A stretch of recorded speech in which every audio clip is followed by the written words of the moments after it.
Ser podcast. Serendipias con Ignacio Crespo.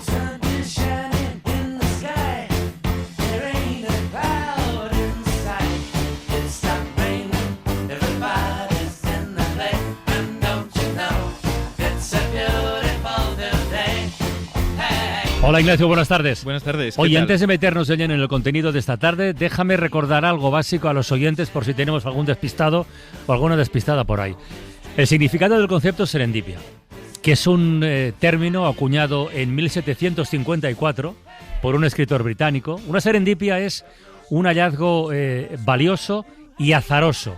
Valioso y azaroso. Es importante eso. Porque aparece cuando se está buscando otra cosa, ¿no? Se trataría de eso que llamamos una bendita casualidad, y de eso hay muchísimo en la ciencia. Cito solo algunos ejemplos muy conocidos: el horno microondas, por ejemplo, la penicilina, la Viagra, los rayos X. Vale, pues hoy en La Ventana, en esta edición de Serendipias, algo enorme. ¿Cómo de enorme? ¿Cómo de grande y por qué? A ver, Ignacio. Pues mira, quiero hablar de eso, de algo enorme. Podría ser el propio programa, que es muy grande, ¿no? La Ventana es maravilloso, es magnífico. Pero vamos a hablar de algo más cuantificable, menos dependiente de la opinión. Vamos a hablar de cosas que realmente son muy grandes en el universo y a ver cuál es la más grande. O sea, no del todas. universo en sí mismo. Eso es una buena solución. Podríamos decir que lo más grande es el universo, pero prefiero que vayamos poco a poco y a ver a dónde llegamos. Venga, arrancamos.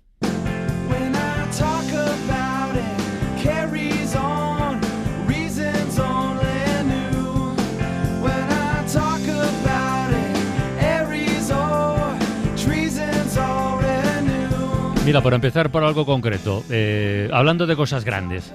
La semana pasada, el viernes, estuvimos abriendo La Ventana en el Biopark de Valencia y uno sale de allí con la sensación, con la cantidad de especies, con las investigaciones que se hacen, con especies en peligro de extinción también. Sales con la sensación de que todo es enorme comparado con nosotros. Y es algo que solemos olvidar, que somos minúsculos en el contexto general, en el contexto universal. Absolutamente minúsculos. Y quiero que empecemos por ahí, porque decimos que el ser humano es la medida de todas las cosas. Sí. Y es verdad, si algo es más grande que nosotros nos parece enorme, si algo es más pequeño nos parece diminuto. Pero ¿dónde estamos nosotros en términos más absolutos? Y vamos a empezar con animales, venga. Eso, con animales. El ejemplo del bioparque es muy bueno. Allí hay jirafas y hay elefantes. Sí, vimos elefantes y jirafas. Pues quiero preguntarte, ¿cuál dirías que es más grande, la jirafa o el elefante? Hombre, la jirafa más alta. Claro. Más grandote, más mazacote, el elefante, que estuvimos con uno que pesaba 6 toneladas. Claro, este es el truco, que dependiendo de a qué nos refiramos, puede ser uno o el otro. Si grande significa alto, pues ya lo has dicho. Sí. La jirafa es indiscutiblemente más alta, unos 6 metros de altura, las más grandes. 6, un poco más, casi 7. En el caso de los elefantes nos quedamos en 4, pero por lo general, y esto creo que es la base para poder hablar durante el resto de la sección, cuando hablamos de tamaño en ciencia para este tipo de animales, o incluso para objetos, nos fijamos en cuánto pesan, nos fijamos en su masa. En el caso de estos dos animales está clarísimo que gana el elefante con sus 7 toneladas frente a la jirafa que apenas tiene 2. Así que teniendo eso claro, ya podemos empezar a comparar animales. Es el peso más que la longitud el criterio. Nos quedamos con eso, efectivamente. Y pregunta, ¿y por qué no son así de gansos, de grandes todos los animales?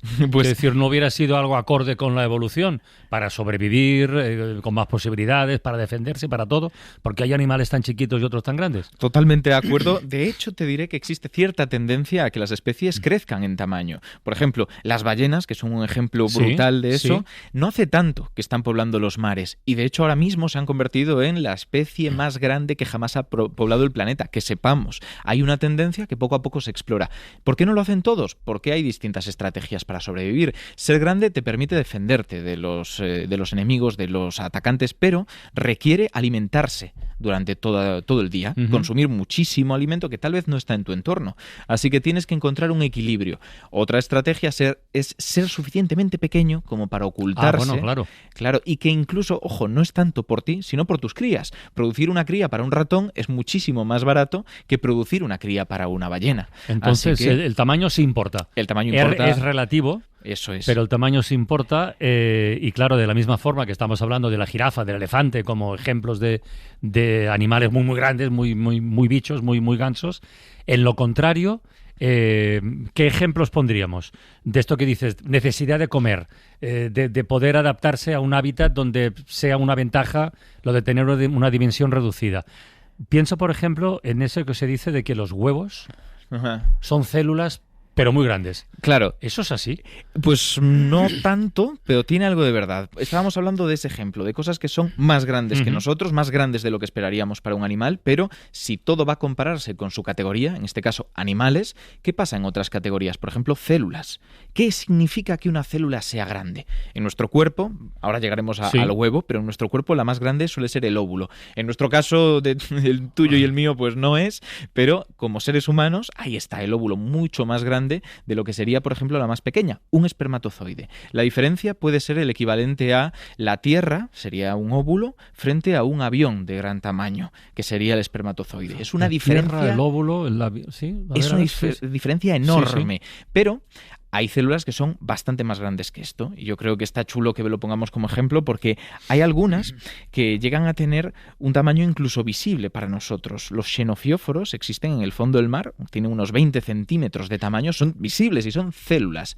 El huevo, por ejemplo, el huevo de avestruz que se pone en todos los casos, no es una única célula, pero el ovario de avestruz sí lo es, unos 15 centímetros, 10 centímetros. El huevo suele estar ya fecundado, suele tener cierta división de células.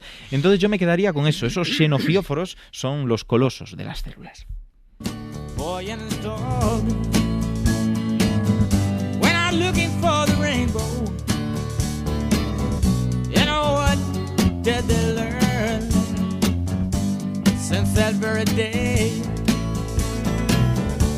Walking by the river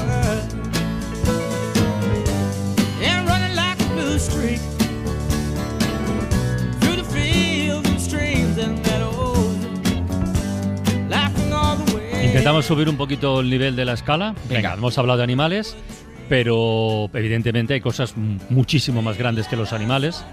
¿Qué vendría después? ¿Dónde empieza lo realmente gigante en la naturaleza? Pues mira, dentro de los seres vivos todavía podemos encontrar ejemplos mucho más grandes que nosotros. La gente pensará en lo altos que son los árboles, y sí, podríamos tirar por ahí, pero yo quiero hablarte de un ser vivo de 8 o 9 kilómetros cuadrados. ¿Eso qué es? Eso es un hongo parásito, efectivamente. ¿Y cuál es el truco? Que este hongo es un mismo individuo, que a pesar de que tenga distintas estructuras que emergen con sus como setitas, ¿no?, del suelo. ¿Cómo se llama ese hongo? Pues este hongo en concreto es el Amirilla ostoyae, que tiene uno de estos nombres complicados. ¿Y dónde está este hongo? Pues lo encontramos en Oregón, por ejemplo, en el bosque de Oregón. Es un hongo muy, muy particular que se ha estudiado genéticamente y solo entonces se ha descubierto que forma parte del mismo individuo. Pero 8 o 9 kilómetros cuadrados es una barbaridad. Hombre, es un bosque entero. Pero está todo conectado, son como ramificaciones. Por debajo de la tierra se conecta con ramificaciones que mucha gente compara con las conexiones que tiene un cerebro humano, y de aquí han salido especulaciones sobre que los hongos piensan. Hay que frenar un poco. Pero sí que están conectados, comparten nutrientes y sobre todo comparten genética. ¿Y los árboles? Los árboles, iba a decir hablan, ¿los árboles se comunican entre ellos? Los árboles se comunican, los árboles se pueden mandar, sobre todo si lo expandimos y no solo hablamos de árboles sino de plantas. Alertas de clima, ¿no? Exacto. Por ejemplo. O de parásitos o de amenazas de otros tipos, de sequía, por ejemplo. Se pueden comunicar directamente por raíces, pero también por sonidos, que es una cosa muy chula. Hay plantas que chillan, entre comillas, a frecuencias que no escuchamos. Pero fíjate, ya que has sacado las plantas, estamos jugando con trampa. Te he hablado de una superficie en el caso de este hongo, pero hemos dicho que la cosa va de peso. Bueno, pues quiero hablarte de un ser vivo que pesa miles de toneladas, se estima. A ver. Y en lugar de ir a un hongo, en este caso hablamos del álamo temblón, también en Estados Unidos, el pando le llaman en Utah, que es, de nuevo, un único ser vivo de 43 hectáreas, 0,43 kilómetros cuadrados. ¿Y solo hay uno en el mundo? Y hay más de esa especie, pero nos estamos quedando con esta formación, este bosque, porque son todos clones. Entonces es, en cierto modo, el mismo organismo. Ostras, ¿y eso cuándo surge? Pues ¿Se sabe? No se sabe exactamente, se sabe que tiene mucho tiempo, por supuesto, y la clave, ¿por qué no pasa con todos?, es porque cualquier ser vivo se encuentra en un equilibrio entre conseguir prosperar y sobrevivir y las adversidades del clima. Plantas, árboles, nos faltan las montañas.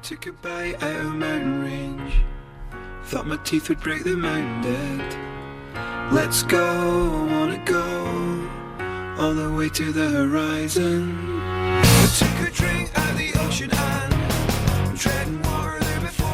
Esto ya no son seres vivos, No son seres pero sí gigantescos en algún caso. Claro, seguimos subiendo la escala para sentirnos pequeñitos. Esto es como lo que hacían en la Edad Media cuando entrabas en una catedral que estaba pensada para que te sintieras minúsculo. Exacto. Pues estamos haciendo una catedral científica aquí. Piensa en las montañas de la Tierra. Nos quedamos El con Everest, claro, claro. que son 8 kilómetros Sí. de alto, una barbaridad. Bueno, pues resulta que es nada comparado con otras montañas que conocemos en nuestro sistema solar. No hay que irse ni siquiera fuera. En Marte tenemos, Sí. por ejemplo, el Monte Olimpo, que con ese nombre no se merecía otra cosa que 22 kilómetros de altura. Es una barbaridad comparado con el nuestro. Prácticamente tres veces eso, más. Sí, un sí. poquito. Y fíjate, 3 veces más, porque aquí volvemos a encontrar esos factores limitantes que impiden que un animal crezca todo lo que quiera. O, bueno, un animal o lo que sea. Sí, sí. Con los animales, el metabolismo. Tenía que consumir mucho, cada vez necesita consumir más para poder sobrevivir. Y en este caso, la gravedad. En la Tierra, la gravedad es 3 veces la de Marte, más o menos. Eso hace que una montaña demasiado No grande pueda crecer más. o colapse incluso sobre Ya. sí misma. Hay ejemplos que no son tanto con montañas, sino con una cosa chulísima, a mí me encanta, que son volcanes de hielo en el espacio, que en función de la gravedad que tenga el cuerpo donde están, pueden crecer y aparecer o colapsan bajo el quebradizo hielo que los forma. Entonces esto es un ejemplo muy chulo. Además, el escudo de este volcán, del Ajá. Monte Olimpo, es de 600 kilómetros de base. O sea, es realmente una verdadera monstruosidad que nos hace sentir enanos. Oye, y la Tierra como tal, la Tierra es una roca, bueno, Claro. es una roca, pero, La- pero es más que una montaña. Claro, si tú sumas muchas rocas juntas, al final pasan Sí. cosas. La Tierra es más que una roca porque es muy grande, porque tiene unos 12.000 kilómetros de Ujú. diámetro y en su interior hay reacciones nucleares que hacen que mantenga parte de su temperatura. Pero me gusta mucho como ejemplo porque seguimos escalando. Hablamos de lo geológico, geología planetaria Ujú. en este caso. ¿Dónde está entonces nuestro planeta comparado con otros planetas del universo? ¿Es grande, es pequeño? Comparado con los terrestres del sistema solar, Sí. Venus, Mercurio, Marte, somos el más grande, que eso está bastante bien. El problema es que, ya he dicho, 12.000 kilómetros de diámetro, ¿verdad? Si viajamos ahí afuera, nos encontramos algunos como Rox S46b, que es bastante más grande. Podríamos decir que en él caben, pues más o menos, unas 2,5 veces Júpiter, que es una barbaridad. Esos son 357.000 kilómetros de diámetro. De diámetro. Claro que no es un planeta terrestre, es verdad, pero efectivamente también existen supertierras mucho más grandes que la nuestra. Ya que hemos citado al Sol. Here comes the sun. Here comes the sun. I say it's alright. Habrá que pensar si las estrellas tienen también sus límites o no. Claro, los tienen. De hecho, el planeta, ¿por qué no hay planetas tan grandes como nos podamos imaginar? Porque si crecen lo suficiente, las reacciones nucleares de su interior empiezan a predominar y se convierten en estrellas. Pues a las estrellas les pasa parecido. No hay estrellas tan grandes como podamos imaginar porque cuando pesan mucho, esas reacciones nucleares siguen creciendo, tanto que contrarrestan su propia gravedad y consiguen expulsar las capas superficiales de la estrella. Es una especie de límite. Vemos límites en los animales, vemos límites en las Sí. montañas, vemos límites en las estrellas. Las cosas no pueden ser tan grandes como quieran. Y hablando de estrellas, el Sol, ¿dónde está en Ajá. esta escala universal? Vamos a ver por dónde va. Pues mira, para que nos hagamos una idea, el Sol tiene unos 696.000 kilómetros de diámetro, perdón, de radio. De radio. Es una barbaridad. Sí, En él caben pues 1.300.000 tierras, más o menos calculando así por encima. Si me equivoco, que alguien me lo diga, pero son los típicos números de servilleta. Y la cuestión es que, comparado con otras estrellas, es efectivamente muy pequeñita. Tenemos algunas, como Stephenson, que alcanza pues 1.500 o 2.000 radios solares. Imagínate algo así. Entonces hablamos de estrellas que son descomunales. Y claro, ¿qué pasa cuando una estrella es muy grande y acaba su vida? Que nos encontramos con agujeros Negros. Y hay agujeros negros que tienen masa solar, porque tienen la masa de una estrella al haber sido el resultado de que la estrella colapsara sobre sí misma. Pero hay algunos que son súper agujeros negros, mucho más grandes en masa que estas estrellas. Es el siguiente paso astronómico en esta escala de lo más grande. Por ejemplo, en el centro de las galaxias, Ujú. como la nuestra, Sí. hay enormes agujeros negros. En el nuestro, pues tenemos a Sagitario A estrella, ¿no? Ese asterisco que vemos escrito después, se suele pronunciar así, y tiene 4,3 millones de masas solares.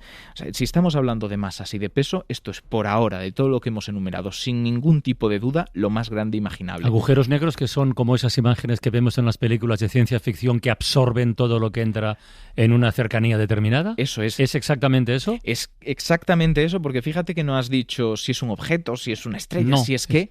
Y es que en la definición, estrictamente un agujero negro es una región del espacio y del tiempo. No es un objeto... A la que mejor no acercarse. A la que mejor no acercarse. Es una región que es tan densa que ni la luz puede escapar de ella. Y son, como veíamos en Interstellar, Gargantúa es una simulación de un agujero negro en la que contribuyeron científicos que luego ganaron el premio Nobel precisamente por estudios relacionados con todo esto. ¿Dónde está el límite de lo que podemos observar a simple vista en el universo? Yo estoy pensando, por ejemplo, no sé, Mara Torres, buenas tardes. Hola, ¿qué tal? Buenas tardes. ¿Cuándo has Hola, visto la Vía Láctea por última vez desde el faro?